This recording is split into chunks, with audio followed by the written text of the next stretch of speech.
ముందుగా సనాతన ధర్మం కుటుంబీకులందరూ కూడా శుభాభివందనాలు. ఈ రోజు నేను మీతో చర్చించాలనుకున్న ఆలయం కొత్తూరు సుబ్రహ్మణ్యేశ్వర స్వామి వారి ఆలయ విశేషాలు ఈ రోజు మనం తెలుసుకుందాం.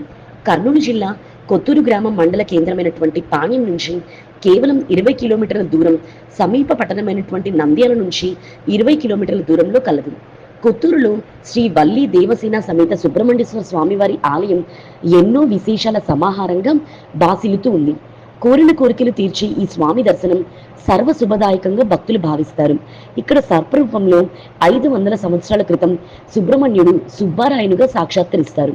అప్పటి నుంచి ఈ ఊరి పేరు సుబ్బారాయుడు కొత్తూరుగా మారిపోయింది. పాణ్యం మండలం సుబ్బారాయుడు కొత్తూరు భిన్నమైన ఆచారాన్ని పాటిస్తుంది. ఆదివారం అందరికీ సెలవే, ఆ పల్లెకు సెలవే. కానీ మిగిలిన వారికంటే కూడా కాస్త ఎక్కువ సెలవు. ఇక్కడ ఆదివారం మాంసాహారం ముట్టుకోరు, అంత్యక్రియలు నిర్వహించరు. ఇది ఈ పల్లెలో అనాదిగా వస్తున్నటువంటి ఆచారం. 500 ఏళ్ల క్రితం కొత్తూరు గ్రామానికి చెందినటువంటి బీరం చెన్నారెడ్డి అనే రైతు తీవ్ర ఇబ్బందులు ఎదుర్కొన్నాడు. గట్టెక్కే మార్గం చూపాలని ఒక బ్రాహ్మణుణ్ణి ఆశ్రయిస్తాడు. మాఘమాసంలో షష్ఠి రోజున పొలం దున్నితే కష్టాలు తొలగుతాయని బ్రాహ్మణుడు సెలవిస్తాడు. దీంతో చెన్నారెడ్డి కాడెద్దులు నాగలి కట్టి పొలం దున్నడం ప్రారంభిస్తాడు.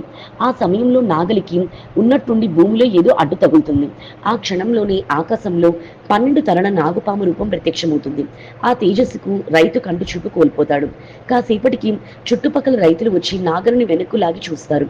అక్కడ 12 శిరస్సుల నాగేంద్ర విగ్రహం బయటపడుతుంది. ఒక బాలుడు ప్రత్యక్షమై తాను సుబ్బారాయుణ్ణని, 3 రోజుల పాటు తనకు క్షీరాభిషేకం చేస్తే చెన్నారెడ్డికి చూపు వస్తుందని చెప్తారు. అలా పూజలు చేయగానే చెన్నారెడ్డికి కంటి చూపు వస్తుంది. దీంతో సుబ్రహ్మణ్యేశ్వర స్వామి వారికి గుడి కట్టాలని గ్రామస్తులు నిర్ణయించుకుంటారు. గుడి నిర్మాణం ముందు గ్రామస్తులు బాలు రూపంలో ఉన్నటువంటి స్వామిని వేడుకుంటారు. రాత్రి రోకలి పోటు తర్వాత మొదలుపెట్టి తెల్లవారుజామున కోడి కూతకు ముందే గుడి నిర్మాణం పూర్తి చేయాలని స్వామివారు సెలవిస్తారు.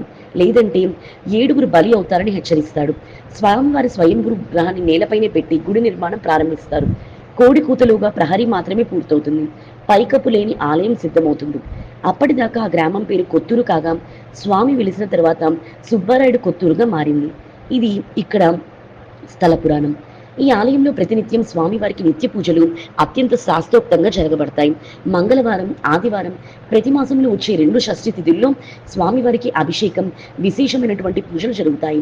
నాగుల పంచమి, నాగుల చవితి, సుబ్రహ్మణ్య షష్ఠి, మాఘమాసంలో వచ్చే షష్ఠి తిథుల్లో ఉత్సవాలు, జాతరలు వైభవోపేతంగా జరుగుతాయి.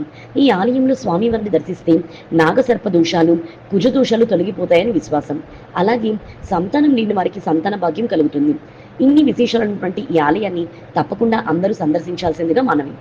ఓం శ్రీ సుబ్రహ్మణ్యేశ్వర స్వామియే నమః.